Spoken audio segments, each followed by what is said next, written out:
जय Hind and hello guys, स्वागत है आपका आपके अपने YouTube चैनल ज्ञानदे होस्ट में। और इस वीडियो में मैं आपको बताने वाला हूं आर्मी DGEME ग्रुप सी भर्ती 2024-25 फॉर्म के बारे में कि कैसे आपको इस भर्ती का फॉर्म फिलअप करना है, जो कि आपकी 625 पोस्ट पर निकाली है। इस वीडियो के अंदर आपको बहुत ही अच्छे से बताया जाएगा कि कैसे आपको फॉर्म को भरना होगा, कहां से आपको फॉर्म मिलेगा, क्योंकि फॉर्म आपको ऑफलाइन वे में भरना है, ऑनलाइन वे में नहीं भरा जाएगा। तो इसलिए आपको ये जानकारी बहुत ही अच्छे से वीडियो को देख करके समझनी है कि फॉर्म कहां से मिलेगा, क्या आपको कहीं फॉर्म कहीं जाकर के खरीदना होगा, कैसे आपको फॉर्म को भेजना है, कहां पर भेजना है, किन किन डॉक्यूमेंट के साथ में भेजना है, क्या फोटो पर आपको लगाना है, लिफाफे के में आपको कितने रुपए का स्टाम्प लगाना है, ये सभी इंफॉर्मेशन आपको बहुत ही अच्छे से इस वीडियो के अंदर दी जाएगी। इसलिए आपको वीडियो को पूरा देखना है। और अगर वीडियो देखने के बाद में आपके मन में कोई सवाल कोई डाउट रह जाए तो वो आप कमेंट के माध्यम से पूछ लीजिएगा। गाइज, अगर आपने अभी तक वीडियो को लाइक शेयर नहीं किया कर दीजिए, क्योंकि आपके एक लाइक करने से काफी सारा मोटिवेशन मिलता है।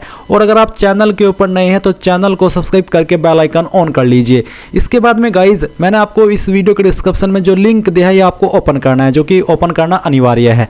जैसे ही आप ओपन कर लेंगे तो आपको जानने को मिलेगा कि इसमें ग्रुप सी की कैटेगरी में 625 पोस्ट निकाली है। एंड यहाँ पर जो आप लोग फॉर्म भरेंगे उसकी अभी डेट नहीं आएगी, किस डेट तक आप फॉर्म भर सकते हैं। पर गाइज, अभी आप यहाँ पर फॉर्म भर के रख लीजिए, जैसे ही डेट एक्टिव होगी आपको वो पता चल जाएगा। अभी आप फॉर्म भर करके रख लीजिए। मैं आपको पोस्ट के माध्यम से चाहे टेलीग्राम पर या फिर एक और वीडियो के माध्यम से बता दूंगा, पर आपका फॉर्म भरना अभी से जरूरी है, क्योंकि ये आपको कभी किसी दिन भी भेजना पड़ सकता है। तो चलिए आगे की जानकारी जान लेते हैं। अभी आप यहाँ पर ये देख लीजिए कि इसमें जो आपकी वैकेंसी है वो कौन कौन सी है। आप यहाँ पर देखेंगे LDC की पोस्ट है, इलेक्ट्रीशियन की पोस्ट है, फायरमैन की पोस्ट है और ट्रेड्समैन मेट की पोस्ट है, व्हीकल मैकेनिक की है, फिटर स्किल्ड और अदर स्किल्ड अनस्किल्ड पोस्ट भी है। अब गाइज, यहाँ पर मैं आपको एक स्पेशल जानकारी दे रहा हूँ जो कि टेक्स्ट बुक की तरफ से है, क्योंकि गाइज टेक्स्ट बुक आपके लिए लेकर के आ रहा है ग्रैंड फिनाले सेल, जिसमें कि आप लोग यहाँ पर टेक्स्ट बुक का ईयरली पास प्रो खरीदेंगे और उसमें आप जो खरीदेंगे बहुत ही कम प्राइस में खरीदेंगे। साथ ही साथ आपको यहाँ पर एक्सक्लूसिव प्राइजेस भी जीतने का मौका मिलेगा एवरी होवर। तो आपको ये मौका बिल्कुल भी नहीं जाने देना है। इस साल के अंत में टेक्स्ट बुक आपको सबसे बड़ी छूट देने जा रहा है। और इसमें अगर आपने एक बार ईयरली टेक्स्ट बुक का पास प्रो ले लिया तो गाइज आपको RRB group D, RRB NTPC, SSC GD यानी कि टेक्स्ट बुक के ऊपर जितना भी कंटेंट अवेलेबल है वो आपको मिलेगा। इसमें आपके total 553 previous year question paper भी है, टोटल 3139 प्लस टेस्ट है। और अगर आप मेरे कोड का इस्तेमाल करेंगे GDH का तो आपको एक्स्ट्रा 12% की ऑफ मिलेगी। तो ये आपकी जल्दी शुरू होने वाली है सेल और आपको बने रहना है हमारे साथ में। इस सेल का फायदा उठाइए और जितना ज़्यादा हो सके इसको शेयर कीजिए। और आपके काम की चीज़ है जो कि आपको आगे चल करके काफ़ी हेल्पफुल रहेगी। तो जाइए एक बार वीडियो के डिस्क्रिप्शन में जो लिंक दिया है उसको चेक कर लीजिए और अगर आप इसको लेना चाहते हैं तो जल्दी ले लीजिए। अब आप यहाँ पर ये देख लीजिए कि कौन सी पोस्ट पर अप्लाई करने के लिए क्या क्वालिफिकेशन चाहिए। आपको यहाँ पर सभी पोस्ट की क्वालिफिकेशन अच्छे से दी गई है। इसमें 10वीं पास, 12वीं पास, ITI वाले कैंडिडेट अप्लाई कर सकते हैं, क्योंकि सभी पोस्ट पर अलग अलग है। अगर आप यहाँ पर ट्रेड्समैन मेट की बात करें तो इस पर सिंपल 10वीं पास कैंडिडेट अप्लाई कर पाएंगे। एज लिमिट 18 से 25 साल रखी गई है। एंड यहाँ पर सिलेक्शन प्रोसेस भी आप देख सकते हैं और डॉक्यूमेंट्स की क्या क्या आपको आवश्यकता पड़ने वाली है वो आपको यहाँ पर दिए गई है। और ये सभी इन्फॉर्मेशन चेक करने के बाद गाइज, आप इंपॉर्टेंट लिंक के सेक्शन से ऑफिशियल नोटिफिकेशन PDF के ऊपर जैसे ही क्लिक करेंगे तो आपके सामने नोटिफिकेशन आ जाएगा। इस नोटिफिकेशन में ऊपर की तरफ आपको ये भी जानने को मिलेगा कि कौन सी पोस्ट कहां पर निकाली है और किस कैटेगरी के अंदर निकाली है। तो ये सभी इंफॉर्मेशन आप यहां से चेक करेंगे। उसके बाद में पोस्ट वाइज क्वालिफिकेशन आप इस नोटिफिकेशन से भी चेक कर सकते हैं। And then post wise salary आपको कितनी मिलेगी वो आप देख सकते हैं। एज लिमिट की जानकारी पोस्ट वाइज यहाँ पर चेक कर सकते हैं। एंड जो आपका फिजिकल एलिजिबिलिटी है फायरमैन की पोस्ट पर वो कितना है, चेस्ट कितना होना चाहिए, हाइट कितना होना चाहिए, फिजिकल एंड्योरेंस टेस्ट के अंदर क्या होगा वो सब आपको दिया गया है। तो ये सभी इन्फॉर्मेशन आप यहाँ से चेक कर लेंगे। ये इन्फॉर्मेशन चेक करने के बाद अब बात आती है कि आपको फॉर्म कैसे भरना है अगर आप इसमें एलिजिबल है। तो गाइज, मैं आपको बता दूं कि फॉर्म आपको कहीं से खरीदना नहीं है, बल्कि आपको डाउनलोड करके प्रिंट कराना है। आप इंपॉर्टेंट लिंक के सेक्शन में ही डाउनलोड ये जो फॉर्म PDF है इसके ऊपर क्लिक करेंगे तो आपके सामने यहाँ पर एप्लीकेशन फॉर्म PDF इस तरह से आ जाएगा, जो कि अभी आप यहाँ पर वीडियो में देख सकते हैं। तो ये आपको प्रिंट करा लेना है। इसके जब आप प्रिंट कराएंगे तो 3-4 फोटोकॉपी करा लीजिएगा, क्योंकि जब आप फॉर्म भर रहे हो अगर कोई गलती हो जाए तो आपको नया फॉर्म इस्तेमाल करना है, क्योंकि कटिंग वाला फॉर्म एक्सेप्ट नहीं किया जाता है। तो आपने फॉर्म निकलवा लिया, अब आपको कहां पर क्या जानकारी भरनी है वो आप अच्छे से समझ लीजिए, जो कि मैं आपको बताने वाला हूं। तो इसमें आपको बोला है to be sent neatly typed और हैंड रिटन, या तो आप इसको टाइप भी कर सकते हैं और डिजिटल वे में अपना ये जो पीडीएफ है वो किसी वेबसाइट के ऊपर डाल करके, जिसमें कि पीडीएफ एडिट होता है, वहां पर आप खुद से जानकारी टाइप कर सकते हैं, या फिर आप इसको खुद से हैंड से भी रिटर्न कर सकते हैं। कैसे मैं आपको बताने वाला हूं। तो चलिए अब यहां पर ऑप्शन है DAVP एडवर्टाइजमेंट नंबर। मैं आपको डेमो के लिए एक वीडियो से इन्फॉर्मेशन दिखा रहा हूं। तो DAVP एडवर्टाइजमेंट नंबर में आप लिखेंगे CBC 010-10-3/0004/2425। ये आपको DAVP एडवर्टाइजमेंट नंबर के अंदर लिखना है। उसके बाद में गाइज यहाँ पर आता है unit address as mentioned at para first of advertisement, यानी कि आपको यहाँ पर जो पारा फर्स्ट के अंदर इस एडवर्टाइजमेंट में लिखा है वो यूनिट बतानी है कि किस यूनिट के लिए आप फॉर्म भर रहे हैं। ये वो सभी यूनिट है जो कि यहाँ पर आपको दी गई है। तो इनमें से आप कौन सी यूनिट के लिए फॉर्म भर रहे हैं उसी यूनिट को आपको यहाँ पर लिखना होगा। कैसे, जैसे कि आप वीडियो में देख सकते हैं। तो जिस यूनिट के लिए भी आप भर रहे हैं उस यूनिट को आप यहाँ पर इस तरह से लिख दीजिएगा। फिर आता है first point, post applied for along with unit as mentioned at para first, यानी कि आपको पोस्ट भी लिखनी है कि कौन सी पोस्ट पर आप फॉर्म भर रहे हैं और फिर किस यूनिट के लिए भर रहे हैं उस यूनिट का नाम भी आपको यहाँ पर इस तरह से भरना है, जैसे कि आप वीडियो में देख सकते हैं। मैं आपको एक बार फिर से एग्जांपल दे करके दिखाता हूं। मान लीजिए आपको अप्लाई करना है यहाँ पर commandant 505 army base workshop Delhi cantt, और आपकी पोस्ट है LDC। तो आप यहाँ पर लोअर डिवीजन कलर लिख देंगे पोस्ट के सामने, और जो आपका यूनिट है वो यूनिट आप यहाँ पर इस तरह से लिखेंगे जैसे कि आप यहाँ पर वीडियो में देख सकते हैं। उसके बाद में 2 पॉइंट आता है नेम ऑफ कैंडिडेट। तो आपको आपका नाम अंग्रेजी के बड़े अक्षरों के अंदर लिखना है। फिर आप यहाँ पर फादर नेम, अगर आपकी शादी हो चुकी है तो आप पति का नाम देंगे, नहीं तो आप यहाँ पर आपके पिता का नाम भरिएगा। फिर आप आपकी जो माताजी है उनका नाम यहाँ पर भर देंगे। उसके बाद में डेट ऑफ बर्थ आपकी क्या है वो डेट ऑफ बर्थ आप लिखेंगे। डेट ऑफ बर्थ आपको कैसे लिखनी है वो भी आप यहाँ पर डेमो के लिए इस वीडियो से देख लीजिए, जो कि मैं आपको एक्सप्लेन कर रहा हूँ। तो आप यहाँ पर इस तरह से आपकी DOB लिखेंगे। ये आपको एजुकेशनल पर्पज के रूप में अन्य वीडियो से दिखाई जा रही है ताकि आप अच्छे से समझ पाए, नहीं तो मैं आपको वर्बली भी बता सकता था कि ऐसे आपको डेट ऑफ बर्थ लिखनी है। पर अभी जब आप वीडियो में देख लेंगे तो आपको समझ में आ जाएगा कि हाँ यार कैसे हमें अपनी इंफॉर्मेशन इसमें अंदर लिखनी है या फिर टाइप करनी है। जैसे ही आप यहाँ पर डेट ऑफ बर्थ दे देंगे तो आपको देखने को मिलेगा as as on last date of receipt of application.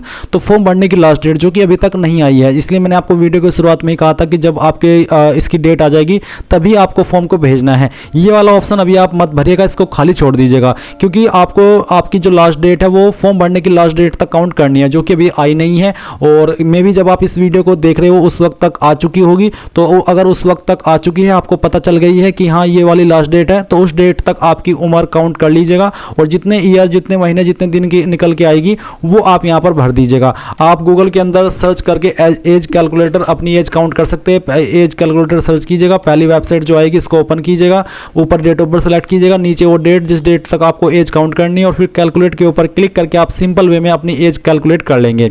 फिर 6 पॉइंट नेशनलिटी का, जिसमें कि आप बताएंगे INDIN इंडियन लिख करके, रिलीजन आपका क्या है, हिंदू मुस्लिम सिख ईसाई जो भी है वो आप यहाँ पर लिख दीजिएगा।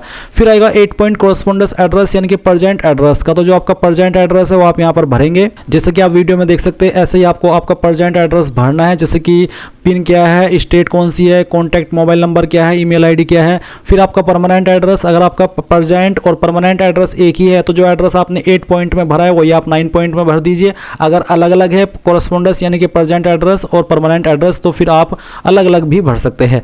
फिर 10 पॉइंट है कास्ट कैटेगरी का। तो जो भी कास्ट कैटेगरी है, चाहे वो जनरल हो, SC ST हो, OBC हो, वो आपको यहाँ पर बतानी है। साथ ही अगर आपकी कैटेगरी SC ST OBC है तो आपको यहाँ पर कास्ट सर्टिफिकेट की फोटोकॉपी फॉर्म के साथ अटैच करनी होगी। इसके बाद में यहाँ पर 12 पॉइंट आएगा।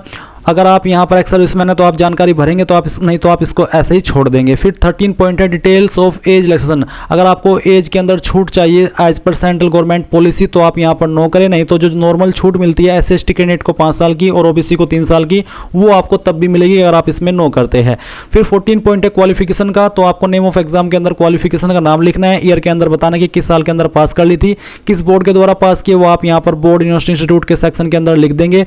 परसेंटेज आपकी कितनी थी वो आप यहाँ पर भरेंगे, और ग्रेड डिवीजन क्या थी वो आपको बता देना है। अगर आपके नंबर CGPA के अंदर थे तो आप उनको परसेंटेज के अंदर कन्वर्ट करके फिल करेंगे।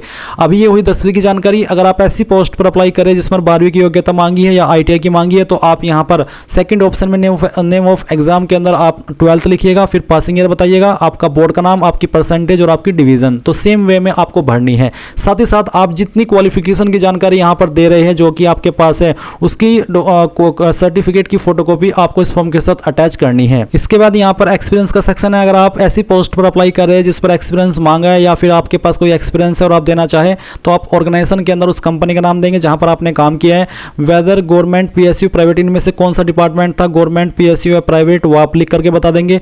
किस पोस्ट पर आप काम करते थे वो पोस्ट का नाम लिखेंगे, कब आपने जॉब ज्वाइन की थी वो फॉर्म के नीचे लिखना है और टू में वो डेट लिखनी है जब तक आपने जॉब की थी।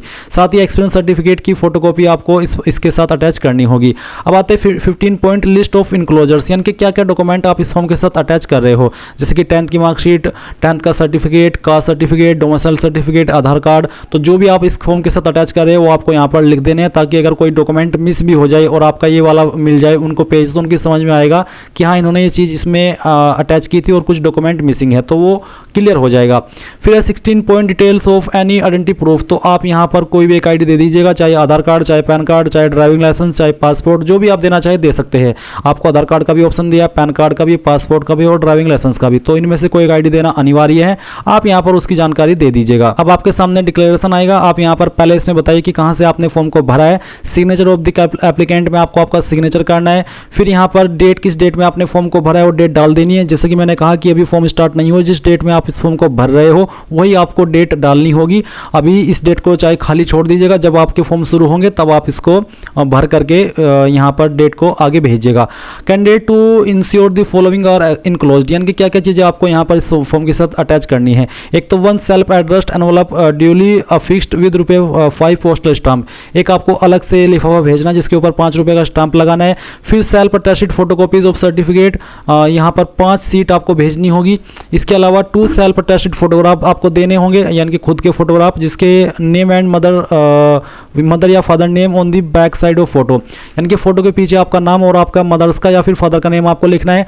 एक्नॉलेजमेंट एडमिट कार्ड, यानी कि आपको आपका एडमिट कार्ड भी अटैच करना है। एडमिट कार्ड भी आपको इसमें नीचे की तरफ ही मिल जाएगा। कौन से वाला, ये एक्नॉलेज एडमिट कार्ड, ये भी आपको भर करके भेजना है। इसमें भी गाइज आपको सेम तरह से इन्फॉर्मेशन लिखनी है, जैसे कि post applied for, unit applied for, name of the candidate, date of birth, father name, mother name, category, correspondence address, recent passport size photograph of the applicant, ये सब आपको यहाँ पर इसमें भरना है। फिर आपका एड्रेस, इसके अलावा यहाँ पर ये जो फॉर ऑफिस यूज है ये आपको खाली छोड़ देना है, ये ऑफिस के द्वारा भरा जाएगा। तो आपने यहाँ पर ये सब चीज़ जान ली है। अब गाइस बात आती है कि कैसे आपको फॉर्म को भेजना है और कहाँ पर भेजना है, तो इसकी जानकारी भी आपको इसी नोटिफिकेशन के अंदर दी गई है। फॉर्म भेजने का तरीका इन्होंने यहाँ पर नोटिफिकेशन के अंदर मेंशन किया, जो कि मैं आपको एक्सप्लेन करने वाला हूँ। तो गाइज एक तो पहले आप यहाँ पर ये समझ लीजिए कि जो आपको इसमें सेल्फ एड्रेस्ड एनवलप या फिर जिस फॉर्म के अंदर, जिस लिफाफे के अंदर आपको ये फॉर्म भेजना है वो किस साइज का होना चाहिए। ये साइज होना चाहिए 10.5 सेंटीमीटर इंटू 25 सेंटीमीटर, जिसके ऊपर ₹5 का स्टाम्प लगा होना चाहिए। एंड आपको लिफाफे के ऊपर एक लाइन लिखनी है अंग्रेजी के बड़े अक्षरों के अंदर, application for the post of, और उसके बाद में जिस पोस्ट पर आपने अप्लाई किया है उस पोस्ट का नाम आपको लिखना होगा। ये लाइन जो कि यहाँ पर आपको वीडियो में देखने को मिल रही है। और ये जो फॉर्म आपको भेजना है वो आपको ऑर्डिनरी पोस्ट, यानी कि साधारण पोस्ट के माध्यम से भेजना है, ना तो स्पीड पोस्ट ना registered post, simple ordinary post के माध्यम से ही आपको फॉर्म को भेजना होगा। ये चीज़ आपको ध्यान में रखनी है। फॉर्म को कहाँ पर भेजना है वो भी आप समझ लीजिए। तो जैसे कि मान लीजिए आपने अप्लाई किया है इस वाले यूनिट के लिए, तो यूनिट का एड्रेस आपके सामने है, इसी एड्रेस पर आपको भेजना होगा जो एड्रेस आपने फॉर्म के अंदर फॉर्म पर भी लिखा है। तो मान लीजिए आपने पहले वाले इस वाले पर भरा है, तो यही वाला एड्रेस आपका रहेगा जहां पर आपको फॉर्म को भेजना है। बहुत ही सिंपल है, कोई दिमाग लगाने की आवश्यकता है नहीं, क्योंकि सभी पोस्ट का एड्रेस अलग अलग है और वो एड्रेस आप फॉर्म के अंदर भी अभी भरे हो और ऊपर वही एड्रेस आपको लिखना होगा जिस एड्रेस की जानकारी मैंने अभी आपको बता दी है। आपको बोला कि candidates are allowed to apply only for one trade at one location and application one submitted can not be modified, यानी कि आपको एक लोकेशन पर एक ही पोस्ट पर अप्लाई करना है। आप एक लोकेशन पर 2 पोस्ट पर अप्लाई नहीं कर सकते। तो जिन कैंडिडेट का सवाल है कि क्या मैं 2 पोस्ट पर अप्लाई कर सकता हूं, तो अलग अलग लोकेशन के लिए आप चाहे अप्लाई कर सकते हैं, पर एक लोकेशन के लिए यानी कि एक यूनिट में आप एक ही पोस्ट पर अप्लाई कर सकते हैं, किसी दूसरी पोस्ट पर अप्लाई नहीं कर सकते हैं। तो ये इन्फॉर्मेशन आपने यहाँ पर जान ली।